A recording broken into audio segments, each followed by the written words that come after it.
She was never the loudest in the room, never the one chasing headlines. But she had something the others didn't, a quiet kind of power, a presence that didn't demand attention, it invited it. She was part of the original supermodel era, a face immortalized in some of the most iconic images of the 20th century. But while Naomi, Cindy, Christy, and Linda kept shining, Tatjana faded. No scandal, no drama, just silence. So what happened to Tatjana Patitz? Why did the world's most mysterious supermodel quietly walk away? And why did no one seem to notice? A lot of sacrifices of your personal life. It's really difficult to have a great, beautiful relationship when you're always on the road, always traveling, and you run into all sorts of conflicts, jealousies. This is the story of a woman who could have had it all and chose something else. But in choosing herself, she stepped away from the spotlight. Perhaps forever. Tatjana Patitz wasn't like the others. She didn't walk into a room demanding attention, but somehow she always got it. Her presence was quiet, magnetic, the kind that made photographers pause. Editors lean in. Designers reimagine entire campaigns. But Tatjana never wanted to be famous. And maybe that's what made her so unforgettable. While the fashion world chased bold names and louder personalities, Tatjana stood apart. Quieter, deeper, almost unknowable. Tatjana Patitz wasn't built for the spotlight. She was built for the quiet, for the forests, for freedom. Long before the catwalks and campaigns, Tatjana was just a curious kid, born in Germany and growing up in rural Sweden, messy-haired, sun-drenched, and always outside. I loved horses, and I pretended my bicycle was a horse. I put a pillow on it and shoestrings and went into the forest and just over rocks and really, I don't know, had a very imaginative childhood. She wasn't the it girl in school. She was tall, shy, and different. She liked solitude more than attention, animals more than parties.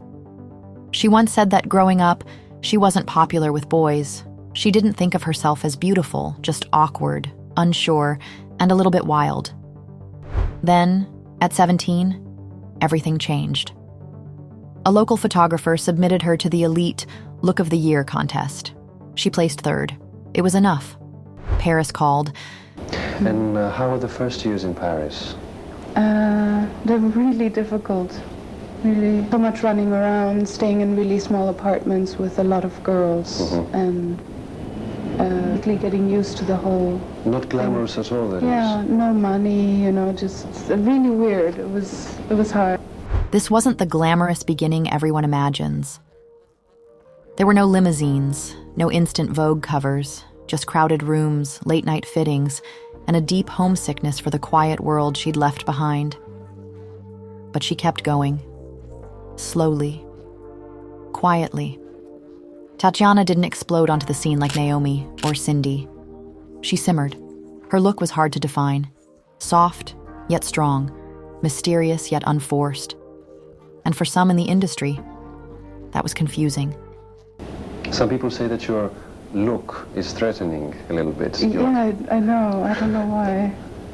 When when I'm serious and I look at someone, they get scared. I don't know why. But they called her untamed, but maybe that was the point. She wasn't trying to be famous.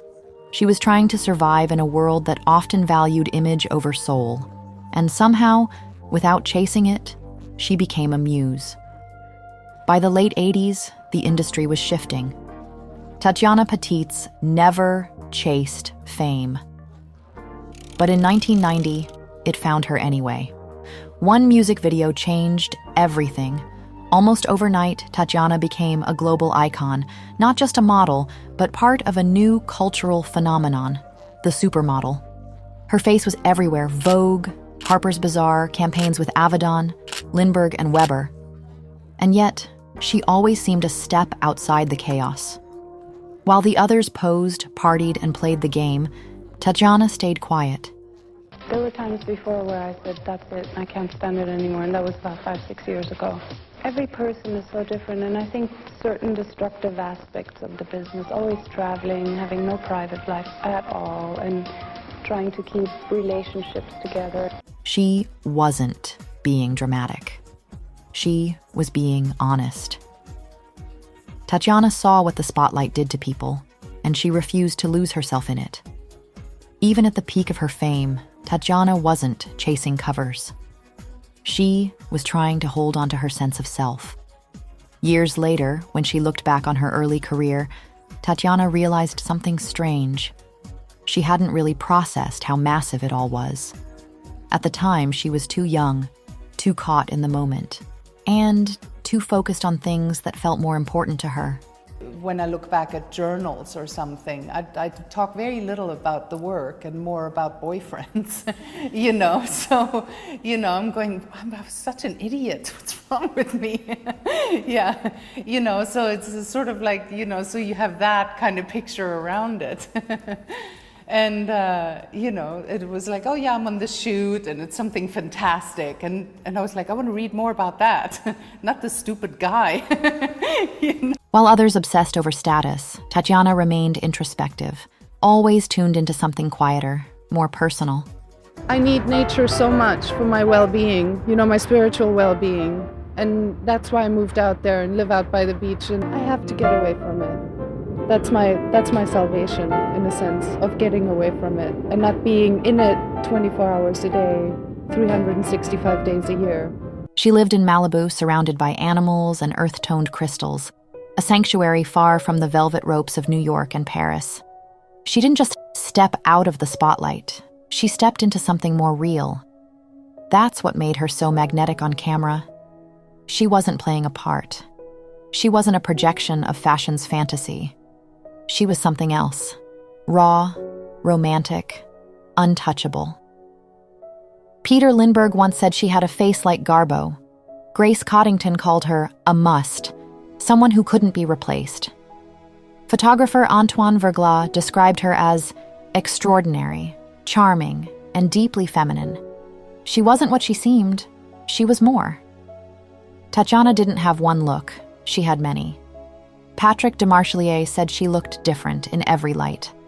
John Casablancas, the president of Elite, once said, "It's hard to get a bad photo of Tatjana." Tatjana was in the club, but she was never of it. The world called her a supermodel, but she always knew she was something else. Tatjana Patitz wasn't just another beautiful face. She represented something deeper, an alternative vision of beauty in an era obsessed with uniformity. With her striking features and natural grace, Tatjana quietly reshaped the rigid beauty standards of the fashion world. She didn't conform to the industry's narrow expectations. Instead, she challenged them simply by being herself. At a time when the industry demanded perfection, Tatjana showed strength in softness, power in vulnerability, and beauty in authenticity.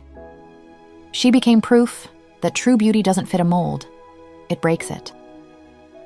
As Peter Lindbergh once said, Tatjana always stayed herself, soft but strong, gentle but fiercely independent.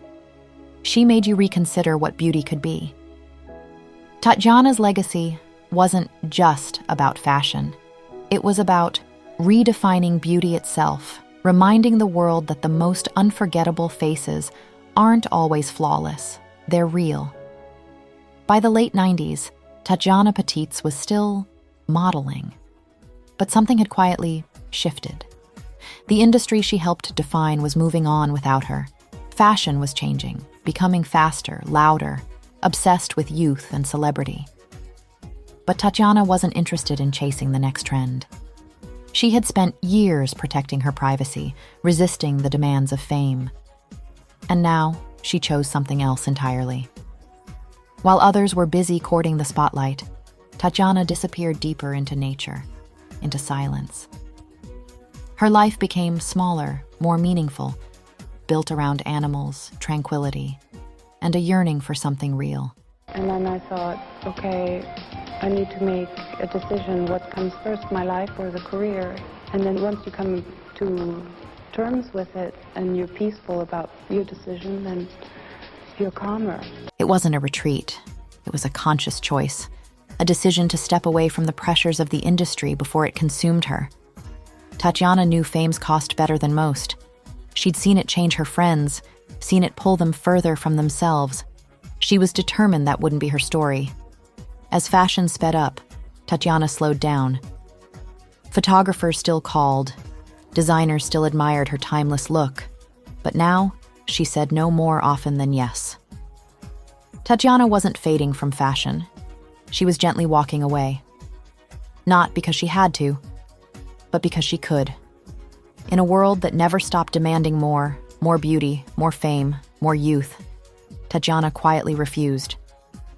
She let go of the spotlight, one graceful step at a time.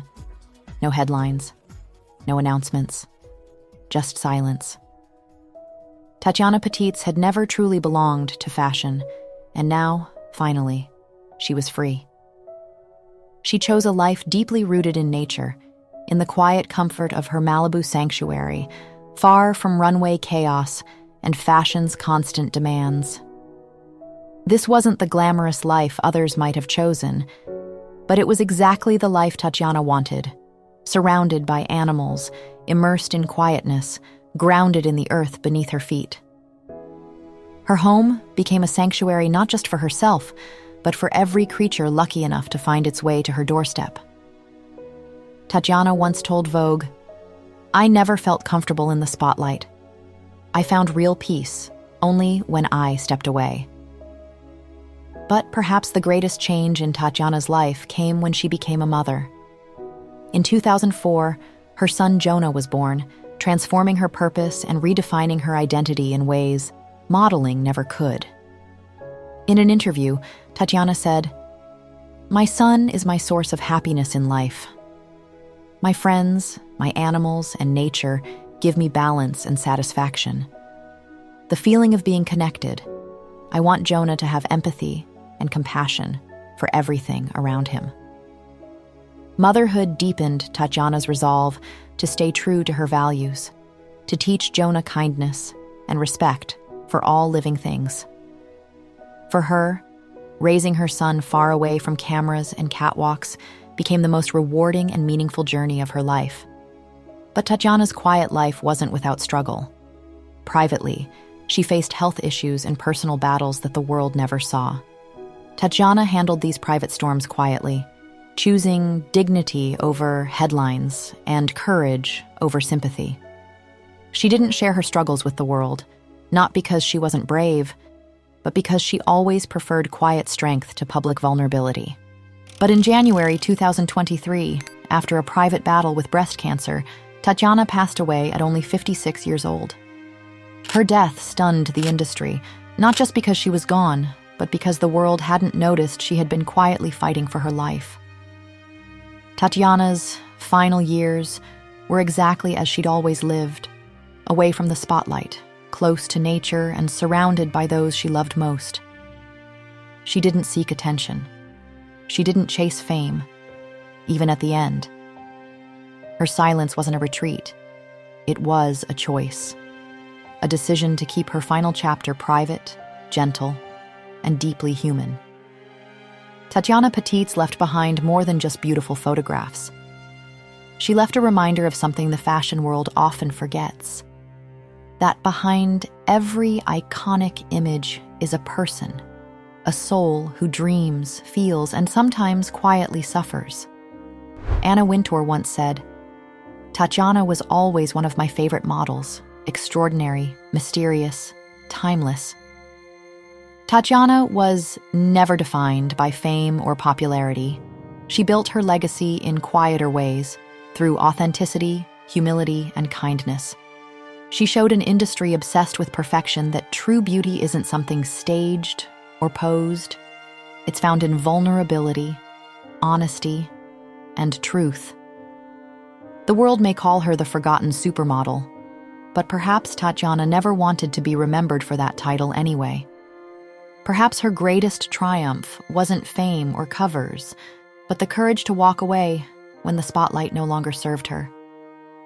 And perhaps, in doing so, She reminded all of us, sometimes the most powerful thing you can do is choose yourself.